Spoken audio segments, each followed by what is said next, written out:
Welcome to the Healthy Screen Habits podcast. We are the first generation to parent while balancing screens, life, and family. Each episode features insights, tips, and takeaways to help establish safe, mindful habits while living your family's healthiest digital life. Whether you're starting your parenting journey with a newborn or looking to connect with your teen on technology, this is the podcast for you.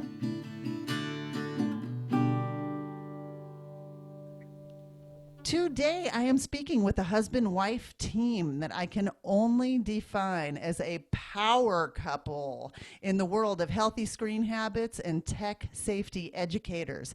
Between the two of them, they have decades of combined work with families and teens, as well as having advanced degrees in education and human rights.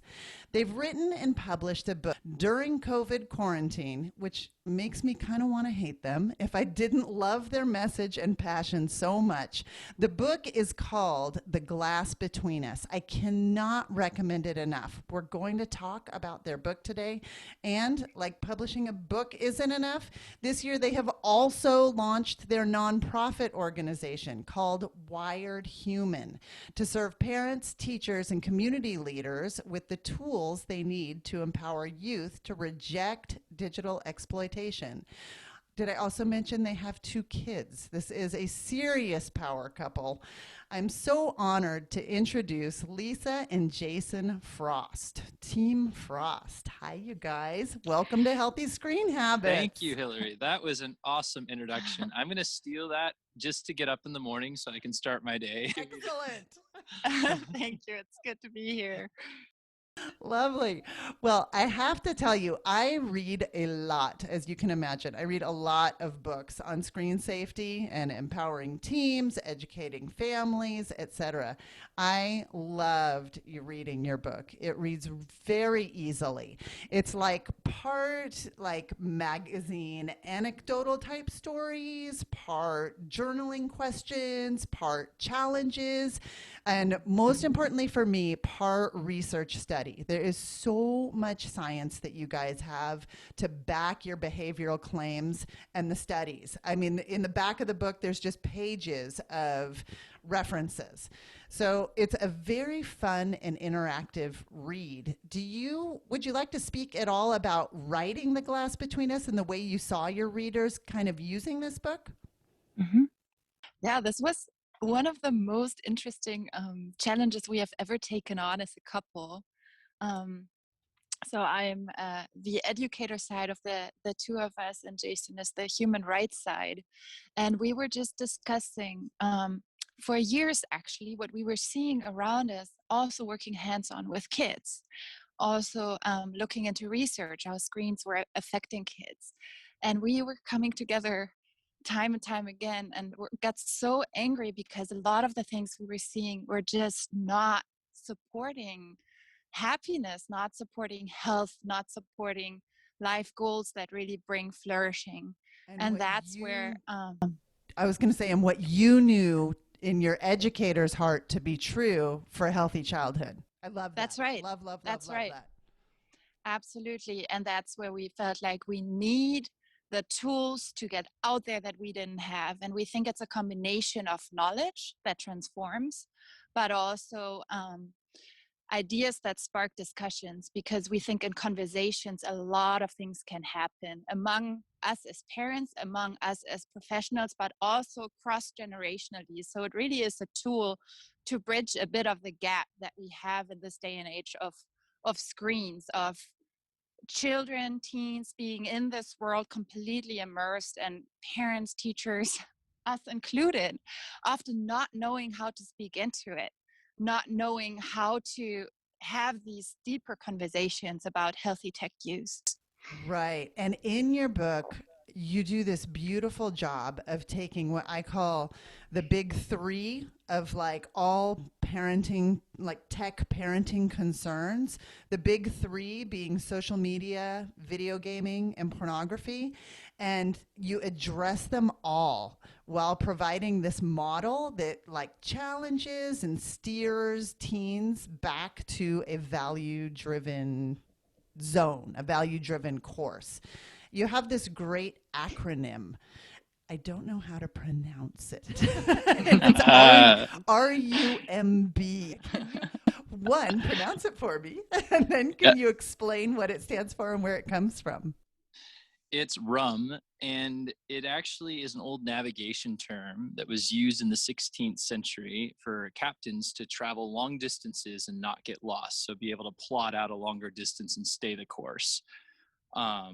That's the origin of what rum is, but the acronym represents relationship, understanding, mentorship, and boundaries. And essentially, it's our core of how we approach, from our experience and what we found to be really successful teenagers and middle schoolers, to have deeper conversations that don't speak at them, but really speak into them. And there's a huge difference, because we know what it's like to try to we may have all the best advice and knowledge. We may know all the right answers, but a teenager isn't fully going to care. And this is our experience in the years we work with them, until they know how much you care. And so you have to come across, or you have to be able to speak into them in a way that says, I care so loudly that my words become life on your life.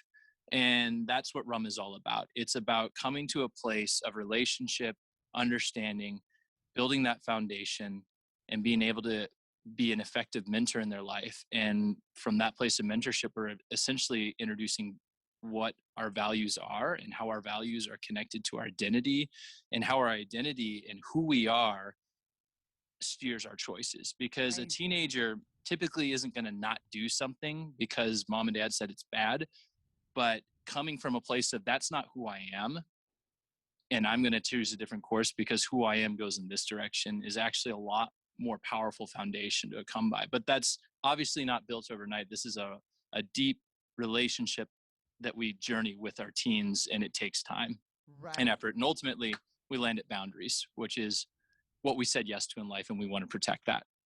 Uh-huh. I love how you've taken, you're talking about bridging both that kind of like communication gap. And I love how you've taken this old time technological term, and you're even bridging the gap between the very old and the cutting edge in using that. It's very cool. After we take our break, we're going to come back and we're going to talk a little bit more about your book.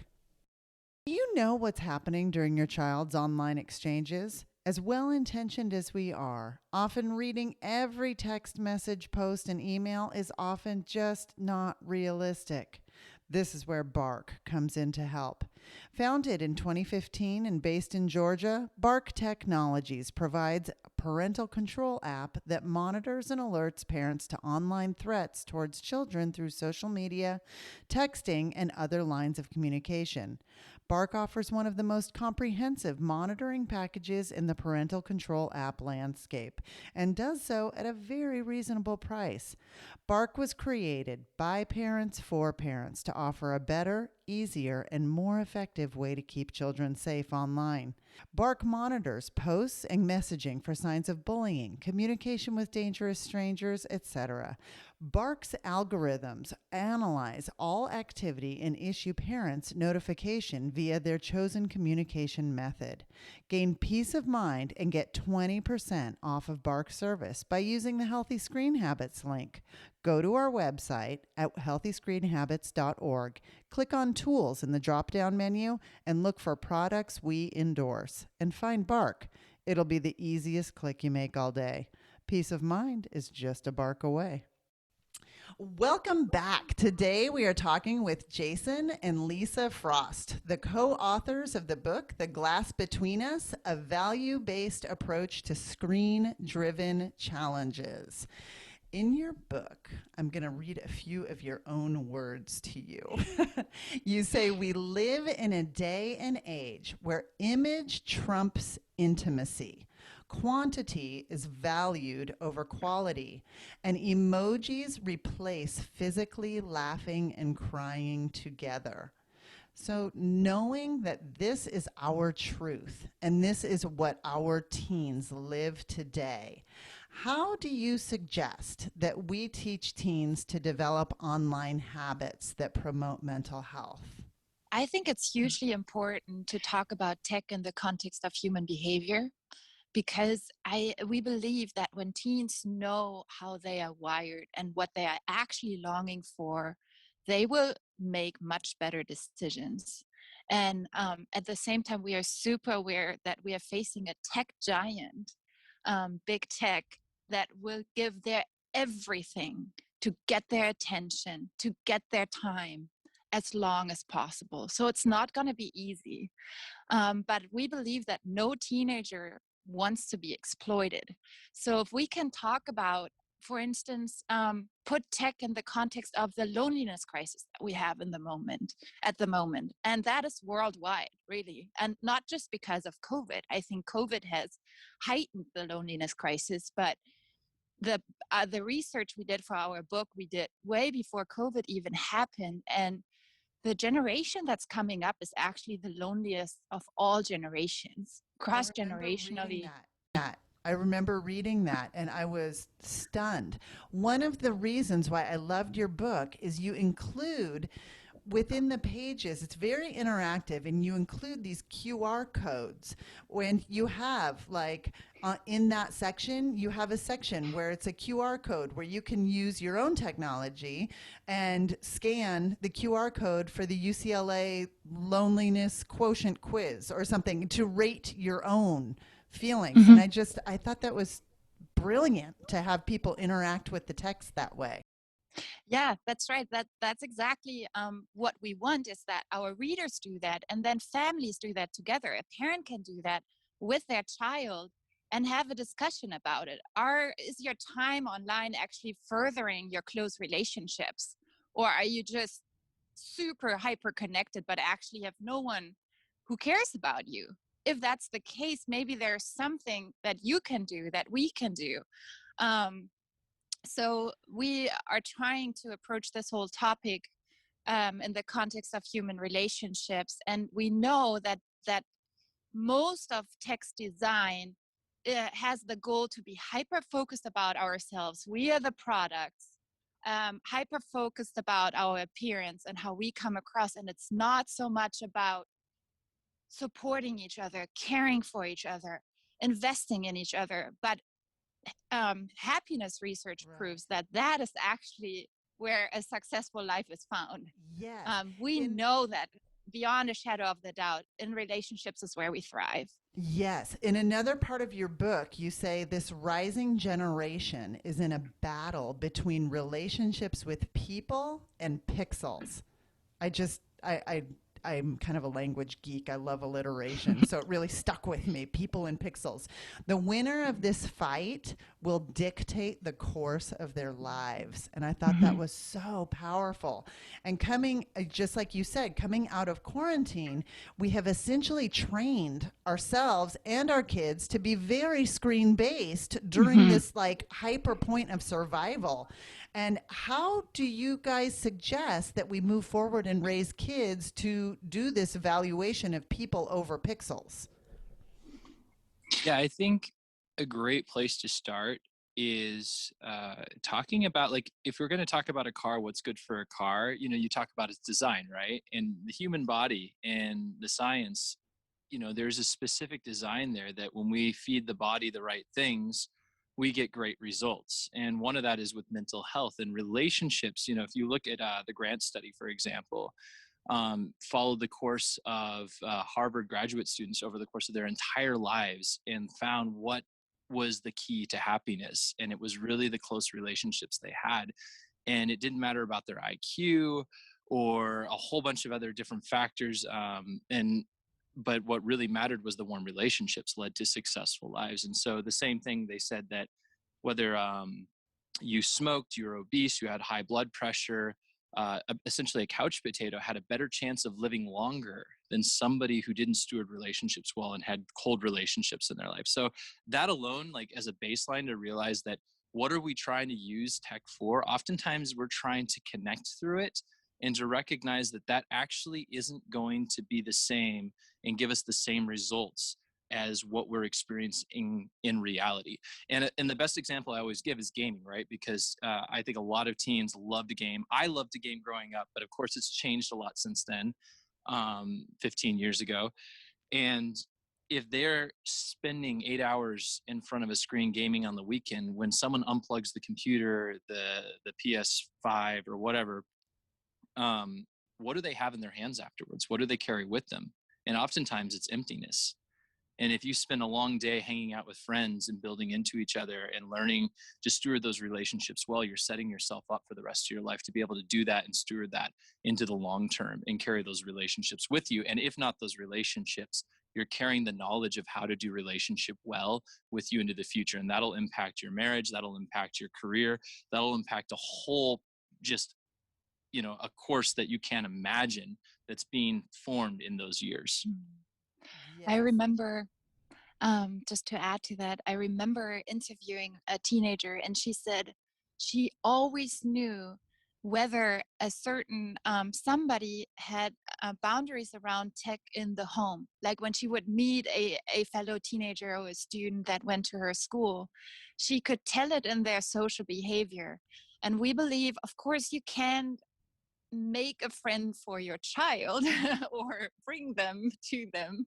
That's not the job of a parent, but we can start to model that pro-social behavior, that power of presence, that you care more, I care about you more than my screen. We can model that at home, and that alone can change the trajectory of a child's life, because they will carry it into their social interactions, and they will have watched these values, and it will help them seek out friendships when they understand what a true friend actually is. Right. And I think it's hard for parents to remember that the modeling happens during the times when you don't know you're being watched. That's a good word.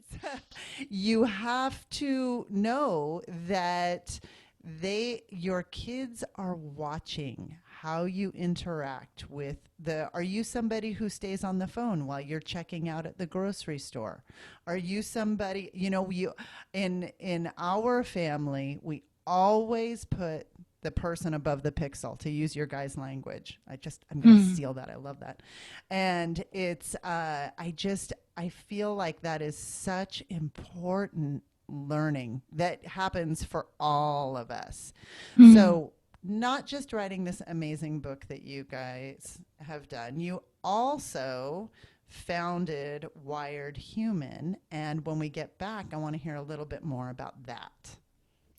Are you looking to get your child a phone, but don't know where to start? With after-school practices, meetings, and hangouts, do you want to have the ease of texting, but not the worries that come with access to internet? Good news. Healthy Screen Habits has done the legwork for you. We can take away the guesswork of what's best. Our answer is Gab Wireless. Gab Wireless created the phone that parents have all been asking for. It can text, but it does not receive or send pictures. It provides your child with social connections, but does not have social media and games. It looks like a smartphone with a touchscreen, has talk, text, calculator, calendar, FM radio, and alarm functions, but no internet. Setup is super easy. Plug it in and start charging. Activation is free, shipping is free, and the best news is Gab Wireless phones start at under $100. I've paid more for some cases for other smartphones. Fun fact, the average teen Gab Wireless user spends 80% less time on their phone than the average teen. That's time that can be spent mastering a musical instrument, developing life skills, and learning to communicate face-to-face with empathy and connection. Or maybe it's just time to finish chores and take out the trash. At any rate, it's 80% less time that you will be telling your kids to put their phone down. You're welcome. Smartphones aren't bad, they just come at a bad time for kids. Give your child the tool of Gab Wireless to discover and learn the responsibilities of phone ownership without the fears or worries attached to untrained smartphone use. Gab is a phone that's smart for kids. Now, even more good news, you can get $10 off your order of a Gab Wireless phone by using the promo code HSHabits. That's HS Habits, like Healthy Screen Habits, but shorter. You can find a link to GABA Wireless under the Tools tab on our website, www.healthyscreenhabits.org. Press and hold the tab and look for products we endorse in the drop-down menu. You're looking for GAB Wireless, GABB Wireless, your child's first phone that's smart for them. We are back. I'm talking with Lisa and Jason Frost, founders of Wired Human, a nonprofit organization whose mission is to serve parents and professionals with the tools and solutions they need to empower youth to reject digital exploitation and pursue a life of community, adventure, and purpose. Sounds exciting already. When we talk about digital exploitation, it can mean so many things. And in your book, the Glass Between Us, you say teens need to be reminded that they are not passive victims of this corruption. They're destined to be the change that dismantles what they are not responsible for creating. I love that, kind of putting them in the driver's seat. It takes a warrior's heart to rise out of the mess and claim back the life they were meant to live. So, what does this look like? This is where your foundation comes in. I know you guys have been working kind of with Washington on some stuff. How can kids expose and stand against online exploitation? That is a great question.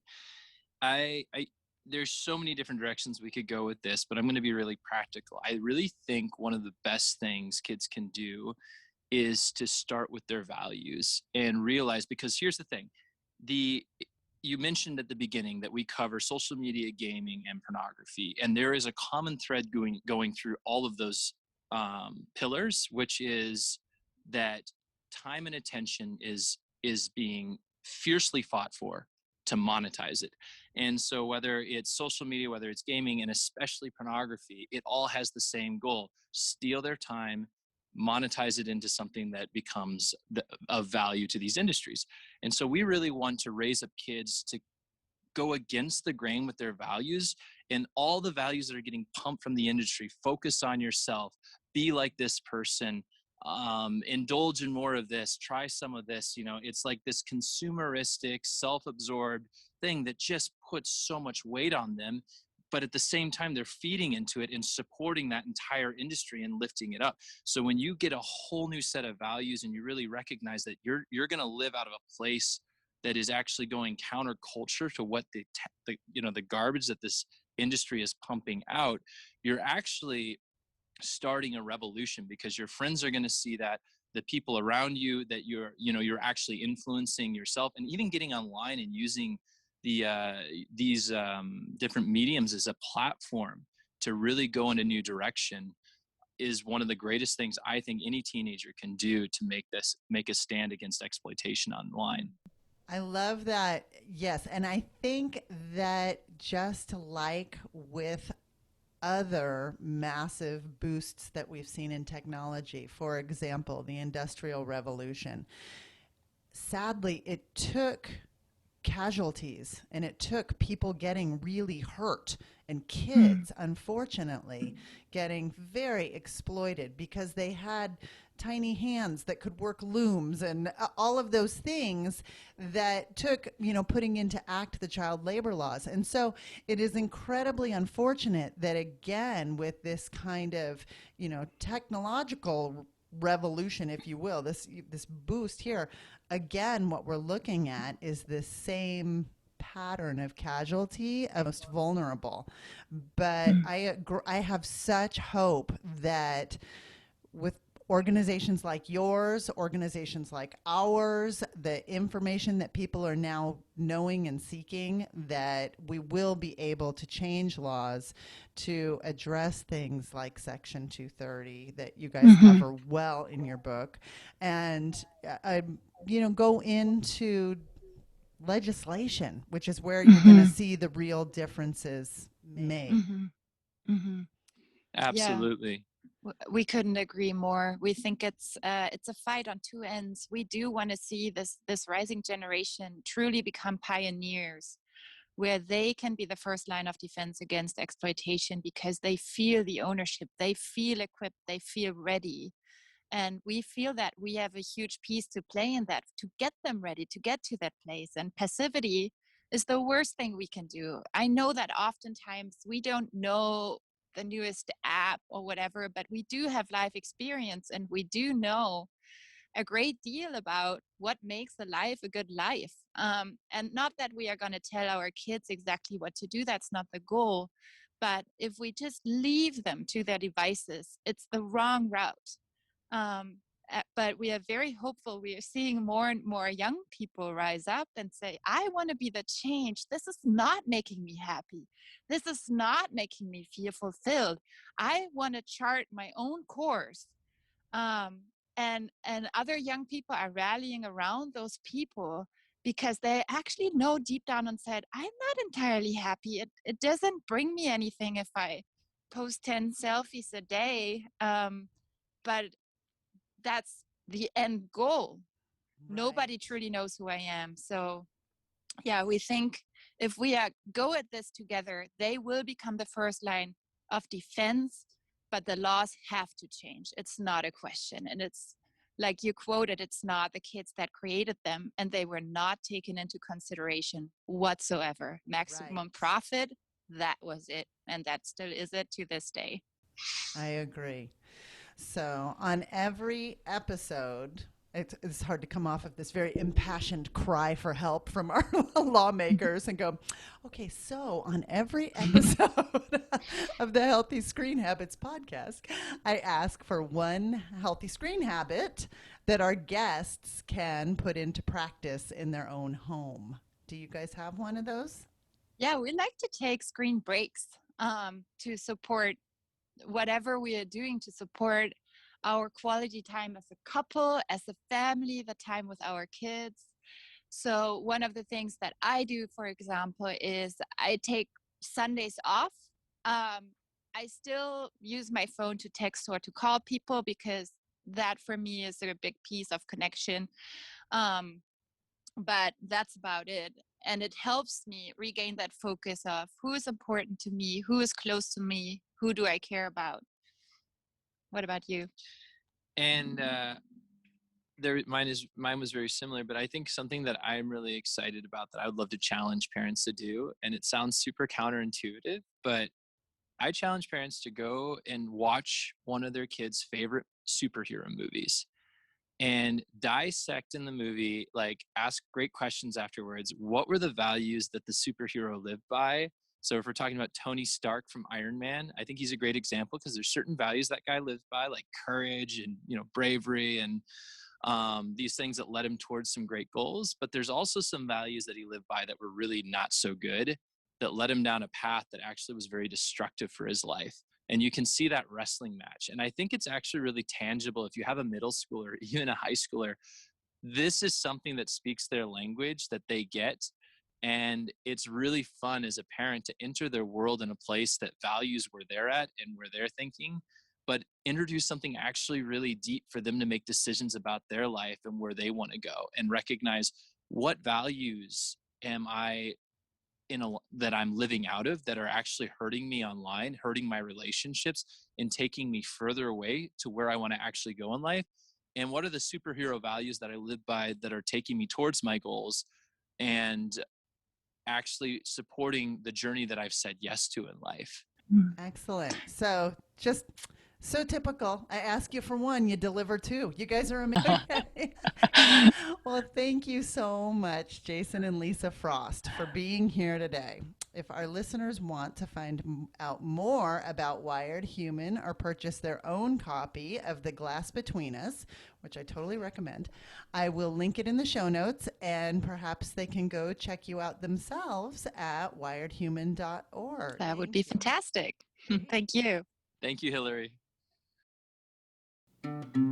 For more information, you can find us on Instagram and Facebook at Healthy Screen Habits. Make sure to visit our website, healthyscreenhabits.org, where you can subscribe to the show on Apple Podcasts or via RSS, so you'll never miss an episode. It's free, it's fun, and you get a healthy new screen habit each week. While you're at it, if you found value in this show, we'd appreciate you giving us a quick rating. It really does help other people find us and spread the word of healthy screen habits. Or if you'd simply like to tell a friend, we'd love that too. I so appreciate you spending your time with me this week, and I look forward to learning more healthy habits together.